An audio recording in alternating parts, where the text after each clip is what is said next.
Hi mga ni, good evening. Halos kakauwi ko lang galing office kasi wala lang, hindi siya pumunta.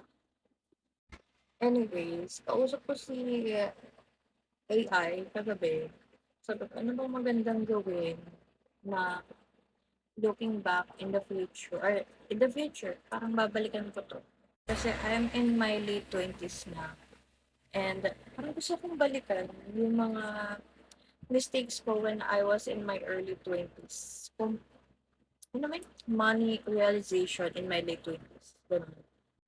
Parang nilista ko lahat ng mistakes ko during in my early 20s, ganun, na gastos ng pera. Ganun, parang being financial literate, ganun.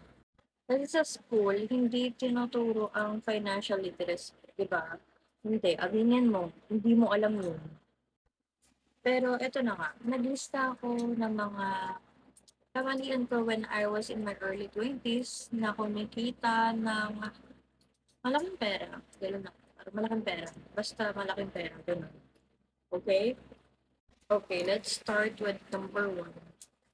Bata pa ako, may mahaba pa ang time ko. So, I don't need anything yet. Like, hindi ako nagbabayad ng SSS, hindi ako nagbabayad ng PhilHealth, yung mga ganun. Hindi ako nagbabayad ng anything, or pag-ibig yan, hindi ako nagbabayad yan, ganyan. Walang ganun-ganun. Kasi ang iniisip ko, bata pa ako. So, healthy pa ako. Ganun yung pakiramdam. Kasi, hello te, si Inday, nagbibisyo. So, walang pakialam sa health. Number two, it's ito ang pinakaayaw ko sa sarili ko when I was in my early 20s. At sabihin na natin yung 19 or 20s, ganun. Is I gaslight myself too much.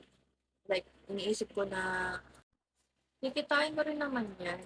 And pinaghirapan ko naman yung pera ko. So, I deserve this. Palating, panay deserve, wala nang natira sa sarili. Panay deserve na, wala, nagluho na lang sa Inday, wala nang makain. Kain niya, puro noodles lang. Walang sustansya, hindi ko makain ng gulay or anything. Kasi syempre iniisip ko no'n, kahit gastos ako ng gastos, bumabalik rin naman agad yung pera. And sabi ko, bata pa naman ako, so okay, gastusin natin yan and deserve natin.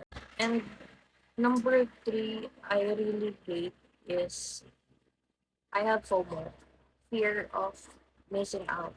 Like if gagala yung friends ko, kailangan kasama ako. Kung pupunta sila sa ganitong lugar, kailangan kasama ako. Kung magta-travel sila, dapat kasama ako. Hala, hindi na talaga napirma si Inday.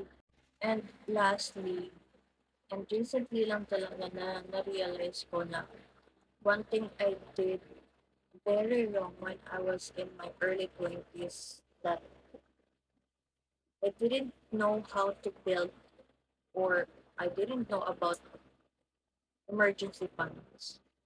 Wala akong idea sa gano'n. Hindi ko alam na magkakasakit ako very soon, gano'n. Wala akong isip na gano'n, as in.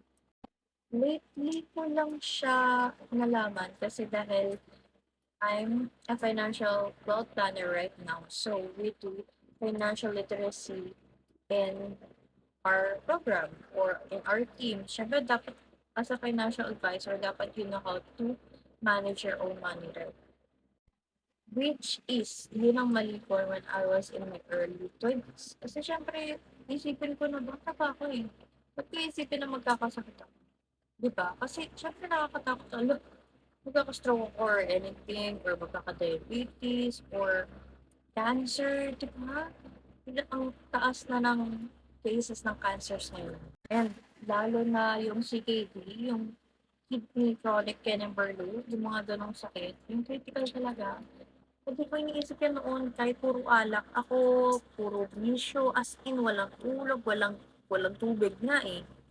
So, eye-opener talaga sa akin when I had a very deep conversation with my unit manager.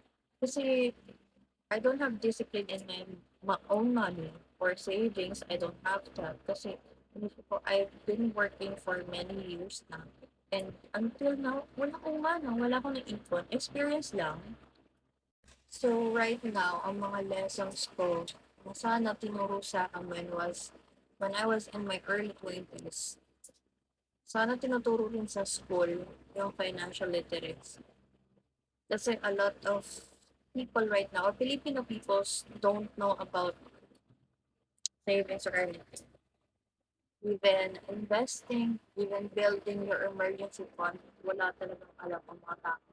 Ang alam lang nila, pag nagkasakit ako, mag-post ako ng QR code, manghihingi ako ng tulong sa government, may PhilHealth ako, lahat gagawin yung ganun. Pipila ng napakahaba sa mga public hospital and hindi naman aasikasuhin ng talagang well na asikaso.